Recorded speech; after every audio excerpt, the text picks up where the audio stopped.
고독사 예방 및 관리에 관한 법률 제2조에 보면요, 고독사의 정의를 나열하고 있습니다.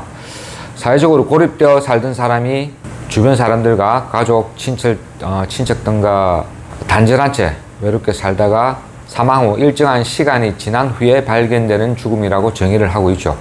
그런데 그 정의가 완벽하지 않다는 겁니다. 예를 들어서 서울 강남에서 사는 사람의 사회적 고립 상태와 강원도 저기 산골에서 사시는 분들의 사회적 고립 상태는 분명 차이가 있다는 거죠. 여기서 바로 고독사의 정의에 대해서 모순이 있고 다툼의 여지가 있습니다. 또한 사망 후 며칠 만에 발견되는 것이 우리가 말하는 고독사의 정의일까요? 분명 그게도 사회적 고립 상태와 다시 한 번 더 다툼의 여지가 있으며, 우리 부산에서 사는 사람의 사망 후 3일 만에 발견된 거랑 저기 지리산 밑에서 사망 후 3일 만에 발견된 거랑 분명 우리가 받아들이는 충격은 다르다고 생각합니다. 여기서도 우리는 그 지역에 맞는, 예를 들어서 부산형 고독사의 정의를 새로 만들어야 된다고 생각을 합니다. 그렇기 위해서는 일단 현장에 가야죠. 현장에 가서 부산 시민의 수준과 사회생활에 맞춰서 사회적 고립 상태, 즉 지역형 고립 상태는 우리나라 각 지자체마다 그 지역에 맞는 지역형 고독사의 정의를 만들어야 된다고 저는 생각을 하고 있습니다. 그 고독사 현장에는 공통점이 있습니다. 3다와 3무로 나눕니다. 3다는 외로움, 그리고 술병, 빈곤. 3무는요, 가족이 없습니다. 돈이 없습니다. 희망이 없습니다. 고독사 현장에는 이렇게 3다와 3무로 나누는데요. 그보다는 제가 노인고독사 현장에 가서 봤을 때는 안타까움이 가장 먼저 생각이 들었고요. 청년고독사 현장에는 안타까움보다는 미안한 마음이 가장 먼저 들었습니다. 왜냐하면은 그 친구들이, 그 젊은 친구들이 서 있고 내가 누워 있어도 별 상황은 달라지지 않았을 텐데 그 친구들이 누워 있는 것을 보니까 상당히 미안했고, 그리고 기성세대로서 우리 젊은 친구들에게 아무것도 해주지 못한 마음이 너무나 눈물 짓게 만들었습니다. 현재 고독사는 여러분들이 각종 매스컴을 통해서 듣고 아시는 것보다 현장은 더욱더 심각합니다. 그러기 위해서는 우리가 먼저 피곤해도 한 사람 더 만나서 안부를 묻고 한 사람 더 전화를 하고 그의 가족, 그의 친구가 되어주는 게 저는 우선이라고 생각을 합니다. 충분히 노인고독사는 우리가 예방을 할 수가 있습니다. 심각한 것은 청년고독사입니다. 청년고독사는 사실 저도 청년고독사에 대해서는 어떠한 예방책이 있다라고 생각은 하지 않고 있습니다. 그러나 제가 원하는 것은 고독사라는 그 주제 하에서 어르신들과 그리고 청년이 같이 뜻을 모아서 같이 상생을 할 수 있는 그런 방법은 있고, 또 제가 한번 해본 적도 있습니다. 충분히 고독사는 우리가 예방을 할 수 있다고 저는 생각을 합니다.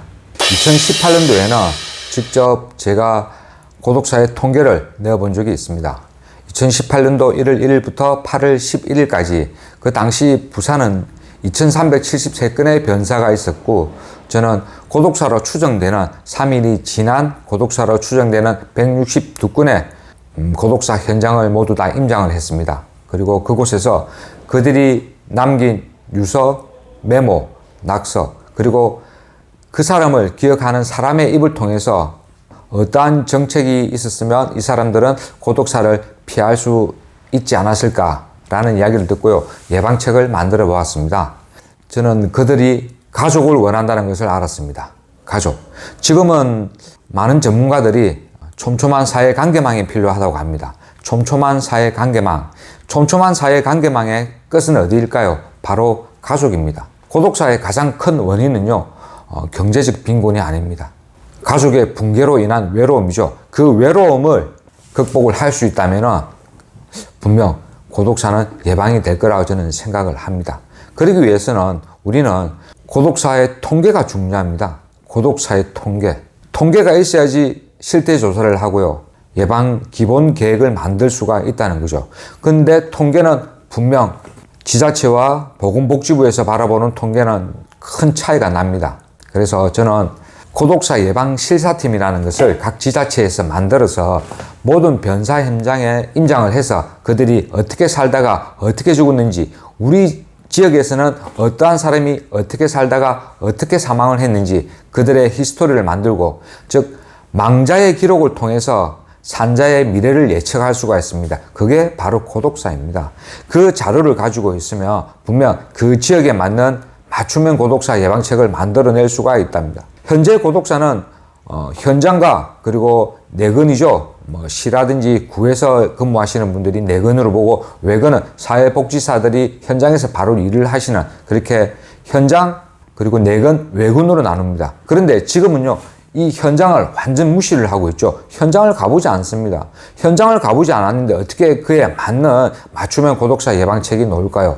저는 고독사 예방책으로는 제일 먼저 우리 지자체에서 고독사 현장 실사팀을 만들어서 정확한 통계를 내고, 우리 지역에는 어떠한 사람이 살다가 죽었는지 그에 대한 기록을 가지고 있어야 한다고 저는 생각을 합니다. 그렇게 하다 보면요, 분명 맞춤형 예방책이 나올 수가 있다는 거죠. 예산도 줄일 수가 있고요, 효과도 분명히 클 겁니다. 그리고 두 번째는 바로 가족의 역할입니다. 가족의 역할을 어떻게 할까요? 일본에서는 신탁회사라는 곳이 있습니다. 신탁회사는요, 일본 어르신들의 가족이 되어줍니다. 물론 개인 영업 위주로 하겠지만요, 우리나라는 정부나 정부로부터 위임받은 단체가 65세 이상의 홀로 거주자, 그리고 비자발적인 1인 가구, 무용고자, 그들의 마지막 보호 기능을 해줘야 한다고 생각을 합니다. 그게 바로 가족이거든요. 편안하게 살다가 죽을 권리가 보장되는 그런 사회가 저는 되었으면 합니다. 제가 고독사 통계도 내고, 그리고 그에 대한 예방책도 만들었습니다. 그리고 고독사의 심각성을 부산시와 16개의 지자체, 그리고 우리나라에 있는 228개의 각 지자체의 그 심각성과 통계, 그리고 예방책을 보낸 적이 있습니다. 그런데 아무 때도 저에게 그 고독사에 대해서 관심을 가져주지 않았습니다. 그러다가 저도 고독사에 대해서는 사실은 포기를 했습니다. 그러다가 우연히 2021년도죠. 2022년도에 지인인 그 박종호, 지금 현재 부산일보 논술위원으로 있는 박종호와 만나서 이야기를 하다가 책을 내어서 우리 국민들에게 고독사의 심각성에 대해서는 좀 알렸으면 좋겠다, 그런 이야기를 듣고 용기를 내어서 책을 내게 되었습니다. 제 책에는요, 청년 고독사와 노인 고독사로 나눕니다. 제가 현장에 가보고 그곳에서 몇 개를 추려서 냈는데, 제가 2018년부터 제가 제 돈으로 고독사 예방을 해본 적도 있고, 그들의 가족의 역할 되는 그런 사업도 해본 적이 있습니다. 돈을 쓰는 사업이었습니다. 제 돈으로 해서 이렇게 하면은 고독사를 예방할 수 있다는 것을 먼저 보여주고 싶었습니다. 그래서 그 내용까지 책에 담겨져 있습니다. 고독사는 경찰의 업무가 아닙니다. 그런데 경찰인 제가 고독사에 관심을 가지게 된 것은요, 제가 현장을 다녀봤기 때문이죠. 현장을 다녀보고 그들에게 미안한 마음이 들었기 때문에 그때부터 고독사에 대해서 사실은 관심을 가지게 되었습니다. 저에게는 꿈이 있습니다. 첫째는 내년에는 고독사 재단을 차려서 정말 자기가 고독사를 당할 것 같다고 그렇게 걱정을 하시는 분들이 상당히 많습니다. 자기의 사업 문제라든지. 그래서 그분들의 가족이 되는 고독사 재단을 꼭 차려보고 싶습니다. 그 당시는 저는 저 혼자만 고독사에 대해서 관심을 가지고 있다고 생각을 했는데요. 특히 그 중에서 여성신문 유순희 대표님이 계십니다. 그분은요, 고독사에 대해서 지금의 어르신들에 대해서 너무나 큰 관심을 가지고 있었습니다. 그래서 같이 우리 정말 편안하게 살다가 죽는 그런 사회를 한번 만들어 보자. 사실 노인이 공경받지 못하는 사회는 죽은 사회입니다. 그런 죽은 사회가 아닌 밝은 사회를 한번 만들어 보자는 뜻이 모아져서 내년에는 꼭 고독사 재단을 차려서 그들의 가족이 되어보자 라는 그런 목표를 세웠고요. 두 번째는 고독사 현장에 가보면요, 거진 99%가 복지 사각지대에 계신 분들입니다. 우리는 그분들을 지금 보호를 하고 있지 않습니다. 그래서 저는 그분들에게 우리나라에서는, 우리 정부에서는 아직까지 그분들에 대해서 포기를 하지 않고 있다는 걸 보여주기 위해서 일단 그들의 안타까운 죽음이 발생하지 않게, 그들은요 보통 심정지로 많이 사망을 하십니다. 심정지. 누군가가 있었다면요 분명 CPR을 통해서 또는 119를 통해서 살았을 겁니다. 근데 그 누군가가 없기 때문에 돌아가시는 거죠.